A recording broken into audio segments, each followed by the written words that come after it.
Hello, everybody. This is Boxing Bros UK. I'm his Chris. It's my co-host, Andrew, the Boxing Brain, next to me. And we're Boxing Bros UK. Hi, guys. Hi, Chris.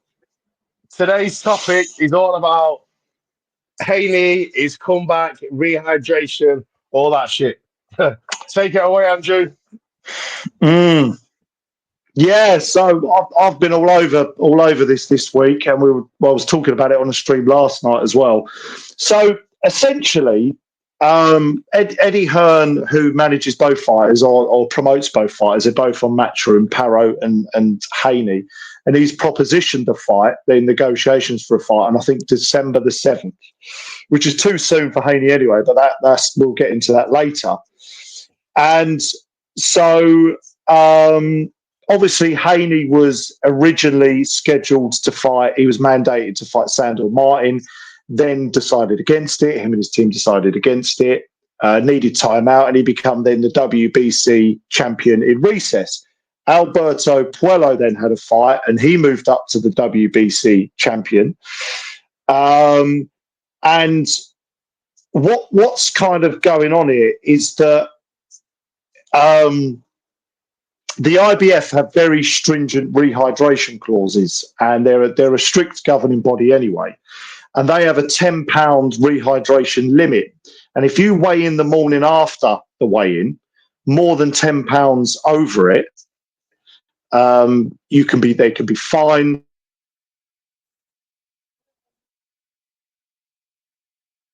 Oh, we've lost you.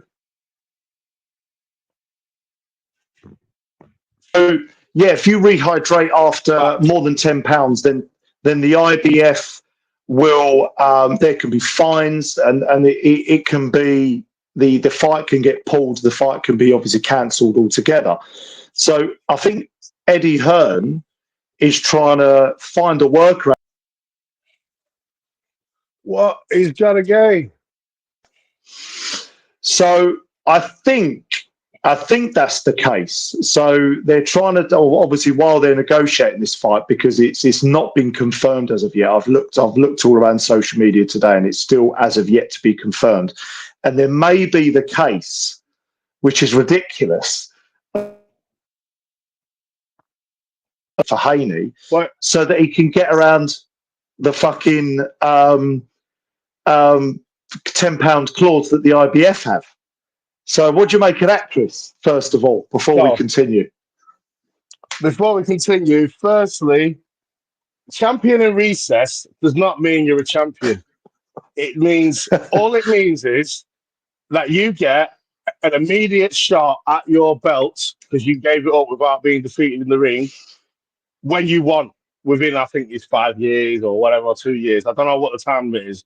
That's all it means. So that it means you can come out of retirement or sabbatical or whatever you want to call it and say, I want a shot at the belt. You don't have to fight no final eliminators. You don't have to work your way up the rankings. You get a straight shot against the champ straight away. That's what that means. However, the WBC will, like Maurice O'Sullivan, he would sell his mum for a fucking 50p, that cunt. So I'm not sure if all of a sudden a champion in recess will be able to afford the same like benefits as a champion. If he feels he'll say, if I feel it benefits boxing, I can change the rules because I'm the president. That's what he always says. If it benefits boxing and benefits the fight, I can make allowances. I can change these. These are guidelines. I have the final say. Blah blah blah. You bet shit. Shark. So, yeah. You heard it here first. That definitely, just because he's a champion in recess does not mean that he avoids. It's a unification. He avoids the rehydration clause. But Eddie Hearn knows this. He must know this. And when I was reading around it, and obviously there's multiple sources saying this, I haven't got actually a direct interview with Eddie Hearn saying this, so take it with a bit of a pinch of salt. But it wouldn't surprise me if Eddie Hearn was trying to find ways around this. But if look, here's a logical idea for you. Surely then, well, come back and fight Puello as you're the one in recess to regain your WBC belt. Then if you come through that belt, which by the way, personally I think is the easier fight for Haney, a much more winnable fight, although some might debate that. Then if you come through that, then go ahead and make the Paro fight. And then you've got the WBC belt. Then you can, it's a unification fight. Then, Mr. Devin Haney, you can come in 30 pounds heavier the next day and be as strong as you can be. Does that not make more logical sense? They want to go for the Paro fight because I guess it's a more sellable fight, right? And money talks. So is that what's going on? I'll tell you what's going on. This is my theory. Just a theory. It's not what's happening, but I'm telling you, the reason why he doesn't want it, even though he's WBC champion at recess and he gets a shot straight away, the fight can still go to purse bids. It doesn't because it's issued and it has to happen. So what if Eddie Hearn and DAZN have said, like, we're not backing you on this? So you can have the shot, but you might be getting paid. You'll get the champions, and you won't get a champion's purse. You get the mandatory purse because you're champion of recess. Yeah. It might be 50-50, but I'm pretty sure it works as if you're a mandatory, like the split. So depending on the contracts, but anyway, he's a champion of recess. That's their rules. But I think because the zone might not be bankrolling the fight, he doesn't want to take it because he might not get paid. He'll get more money. It's got to be. It's got to be. Fighting for the IBF, and the fight can get made easier, quicker, beyond the zone. Both on the zone, both going to get more money for it. Well, if he takes that shot, the zone might not be in control of the show. Could go to BBC. Who is he? Who is Paro with? The other guy, not Paro. He's with Matchroom. He signed a long-term contract about 3 years. Paro, the WBC champ. Oh, Puello. I'm not sure who Puello's with, actually. We'll have to double-check that one. Alberto Puello. Yeah. I'm not sure.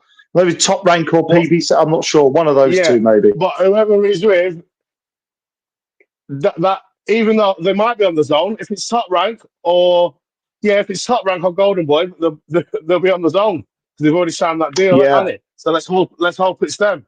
But yeah, I just think more money, easier to make, and if he takes that WBC recess like title shot that he's got, he might not be in control of the show, so he might not get the money he wants. Whereas at the zone, the Saudis, they're doing flat fees. They're not doing, you get this, and then you get a share of the pay-per-view, and it's not going to be on pay-per-view, so you're depending on who buys the show. And if it is a pay-per-view, you get like a shit flat fee, and then a percentage of the pay-per-view.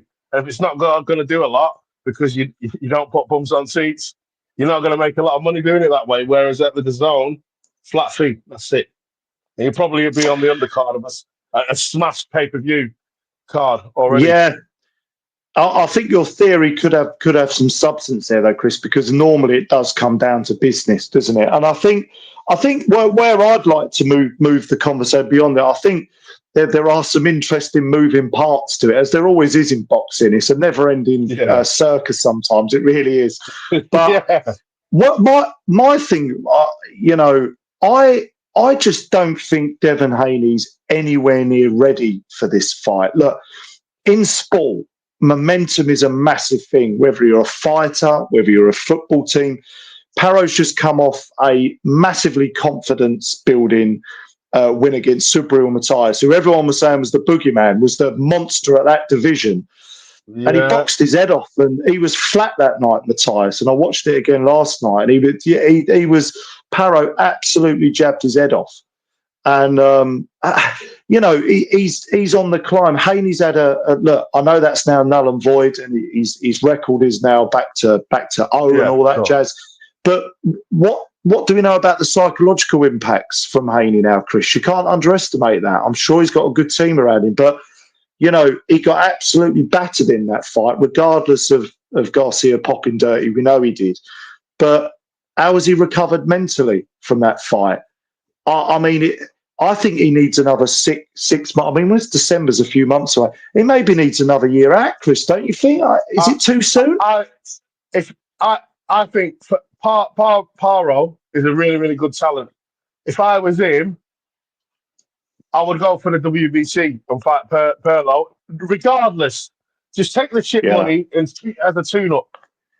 Unify. Right? Yeah, Get unify. that belt, then unify. Because that fight is an easier fight than the Paro fight, for sure.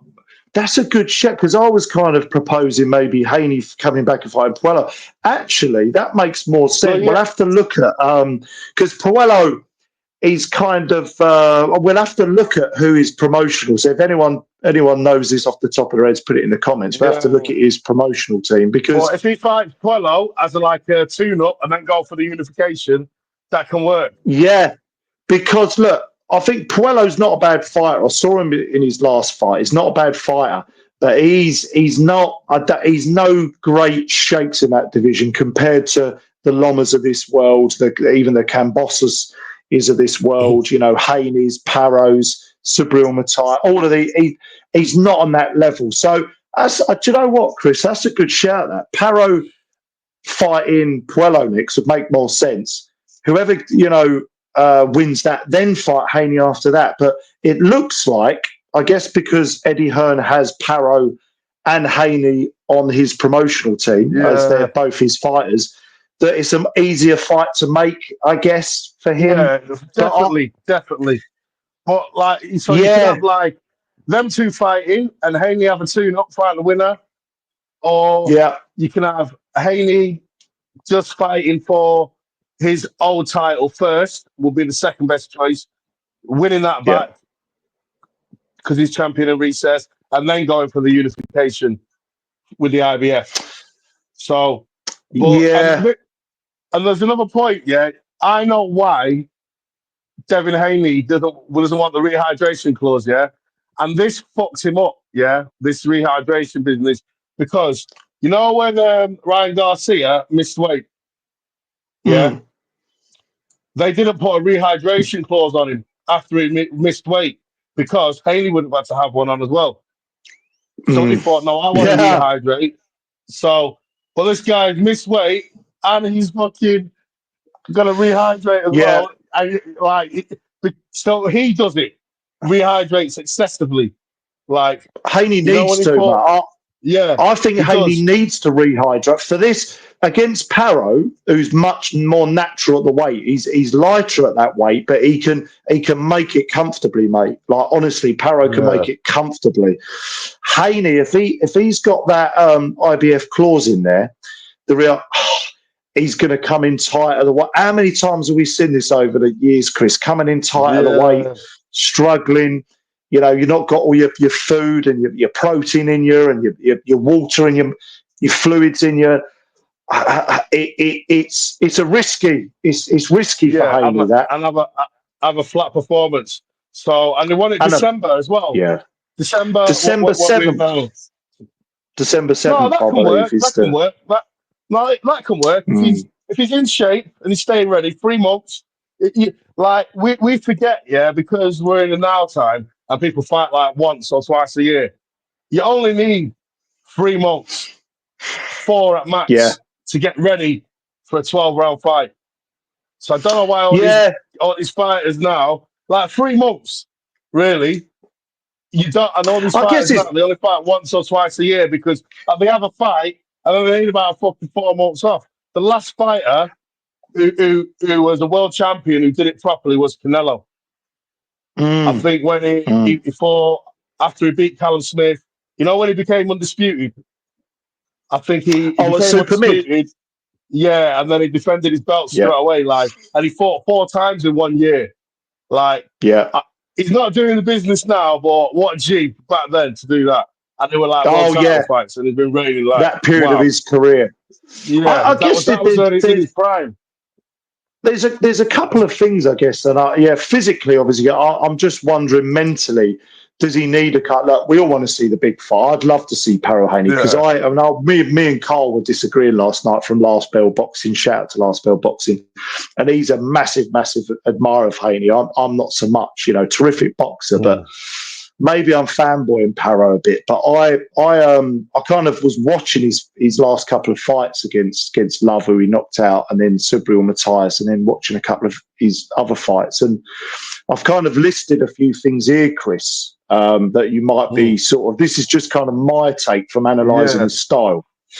Right, tricky southpaw. He's got power in both hands, puts his shots together really well. Beat Subriel Matthias, obviously, in relatively comfortable fashion. He's got an electrifying fight pace when he wants to. Like, honestly, when he's got almost that Usyk ability to go up the gears. Brilliant jab. Like, really love his lead right hand. Good ring IQ as well. Versatile. He can walk you down, or he can tuck up, and he's very versatile. He can do a lot of things in the ring. Against Love that he knocked out, he kind of had a combination of these kind of really busy jabs and these like really short, tight shots. They dropped him with an uppercut. Soon as Love got up, and then he come back at him again, another sort of double jab just to kind of, shake him again, and then dropped him again with a left hand, and then had a killer instinct to finish him.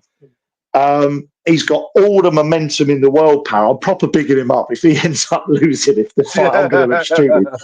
But honestly, I was massive. I don't all get overly excited about. I've been watching, same as you, Chris, box for a long time. But and he's been in there against Matthias and Love. These aren't no mugs. I mean, Haney's obviously, we know he's beat Loma, he's beat Cambosos. He's been in there with top guys. He's a multiple weight world champion. I'm not dismissing Haney, but honestly, Paro's a problem, mate. I would worry for Haney a little bit with this fight, especially with all this hydration stuff. If that's all going on, I'd be concerned. He's a real threat, Paro, 100%. Well, I'm gonna watch some of his fights back now and check them out tonight. I might do that later. But see what you think. No, but I see what you think. I do think you're right, though. I do think you're right. But the thing is, he's got to come back, and try and win his belt back straight away. If he loses, and he rebuilds. But he's got to try. I would try and come back, because you don't want to be going through the rankings. He's got a title shot there. He's had some time out to get over it. Okay. Get back in there and handle your business. So you feel, Chris, don't worry about a tune-up or try and maybe, if he's mentally right, which we hope he is, and physically right, just get fucking back in there with a Paro, with someone who's got a title, and go for it. I think he should definitely. I think 100% he needs to win his belt back, the WBC. Yeah. If it were me, get that WBC belt back. That's my belt. I'm back now. I'm taking it straight back. I wouldn't want the easy fight. I want my belt back, because it's mine. And that's what's the point in being a champion of recess if you ain't gonna take that belt? Good point. I think Puello that's more of a winnable fight for Haney, surely, Chris. Yeah, for sure. Surely. But it depends who he's with. If his promotion outfit ain't like friendly with any, if it's PBC, then we got a problem. Yeah, they're the only ones who are not on the who are not on the boat now. Everyone else. Are you able to check that now on your phone, Chris? Because your phone's a bit better. Maybe try and get that in there for our viewers, just to get all. I've researched far and wide, and we cannot find who Perlo's manager is. I mean, there's a promotion outfit. We know. If anyone knows, let us know. Yeah, anyone who knows, help us. But we know that he's got. We know he's got a manager, like a local firm, like from his country, who's managing and promoting. Yeah, Pina. Yeah, but it doesn't say, because obviously everyone has. Joe Pataya has. He's got his own little team. Joseph Parker did with Higgins and all that. But when he was fighting getting co-promoted with Frank Warren or with Eddie Hearn, or whatever. So who's their co-promoter when they're fighting on the big stage? That's what we want to know. Was Wardley doing? Wardley was doing that before he joined with Queensbury recently as well, didn't he? He was kind of independent and promoted. Free agent, yeah. Yeah. So anyway, it doesn't matter too much, but I guess rounding it up, Chris, is there anything more? I guess to conclude, we both feel that, I know you feel maybe a little bit more than me that he should just go back in there, try and win that WBC belt, and I definitely feel like psychologically, I'm not sure how much he's recovered, and also I think Paro is a dangerous fight. That's where we kind of both at, and all this rehydration nonsense. Forget it. Get your old belt back. Unless Mauricio Silliman will bend the rules for you, then go for the IBF. Yeah. Mr. Champion in recess, that don't mean anything apart from a mandatory Champion shot. recess. Yeah. Yeah. Oh, God. All right. Boxing Bros. Oh, go on. No, that was it. No, all good. Boxing Bros UK, we out. See you later, people. Like and sub. Like and sub.